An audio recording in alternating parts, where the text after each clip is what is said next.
어제 청주의 한 택시 정류장에서 전기차 택시가 갑자기 인도로 돌진해 시민 3명이 다쳤습니다. 택시 운전기사는 이상가속 현상, 이른바 급발진 사고를 주장하고 있습니다. 송국회 기자입니다. 택시가 커브길을 돌아 정류장 쪽으로 진입합니다. 잠시 후 택시가 갑자기 인도로 올라서더니 빠른 속도로 질주합니다. 인도를 걷다 놀란 시민들은 달려오는 택시를 보고 재빨리 몸을 피합니다.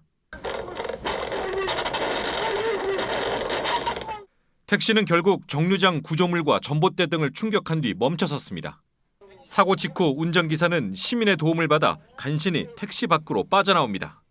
여기서 이렇게 와갖고 이거 때리고 사이로 이렇게 해서 여기 사람 서 있는 거 하나 때리면 또 갔어요. 순식간에 벌어진 택시의 질주에 정류장과 건널목 앞에 서 있던 시민 3명이 다쳤습니다. 이 가운데 70대 시민은 골절상을 입는 등 크게 다쳤고 50대와 20대 2명도 다쳐서 병원으로 옮겨졌습니다. 택시 승강장에 철근 기둥이 뽑힐 만큼 당시 사고 충격은 컸던 것으로 추정됩니다. 당시 전기차 택시를 몰았던 60대 운전기사는 차량에서 갑자기 굉음이 나면서 속도가 올라갔다며 급발진 사고를 주장하고 있습니다. 걷잡을 새 없이 그냥 튀어나가는데 아무리 브레이크를 밟아도 멈출 생각 안 해가지고 앞으로 운전을 할지 참 기가 막히게. 경찰은 운전기사가 음주 상태는 아니었다며 급발진 가능성 등을 염두에 두고 택시 블랙박스와 주변 CCTV 등을 확보해 사고 경위를 조사하고 있습니다. 또 택시 사고 기록 장치를 국가수에 보내 분석을 의뢰할 예정입니다. KBS 뉴스 송국혜입니다. 갑자기 차량의 속도를 높이는 급발진 추정 사고가 최근 들어서는 전기차 택시에서도 잇따르고 있습니다. 제동 장치 역시 제대로 작동하지 않았다는 게 공통적인 주장인데요. 송국회 기자가 알아봤습니다. 골목길을 돌진하던 택시가 건물을 들이받습니다. 시민들이 불길에 휩싸인 택시에 소화기를 뿌리며 진화에 나섰지만 70대 운전자는 현장에서 숨졌습니다.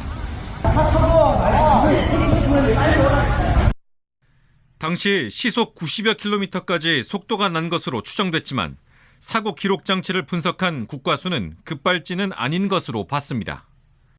이달 초엔 전기차 택시가 대전 도심 상가로 돌진하면서 40대 승객이 다쳤습니다. 경찰은 당시 현장 CCTV와 브레이크가 작동하지 않았다는 운전자 진술 등을 토대로 급발진 가능성에 대해 조사하고 있습니다. 요즘 들어서 전기차 관련된 이 급발진 의심 사례가 그런 제보가 많이 들어오고 있습니다.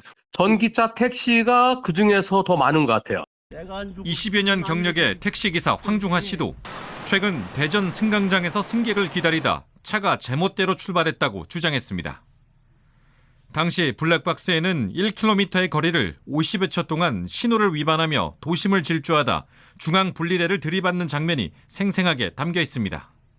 그 사이 택시의 속도는 시속 130km 가까이 올라갔습니다. 하지만 차량 제조사는 택시의 사고 기록 장치를 토대로 제동 장치가 작동되지 않았다며 급발진을 인정하지 않았습니다. 22년째 했는데 브레이크를 안 밟는다는 건 그건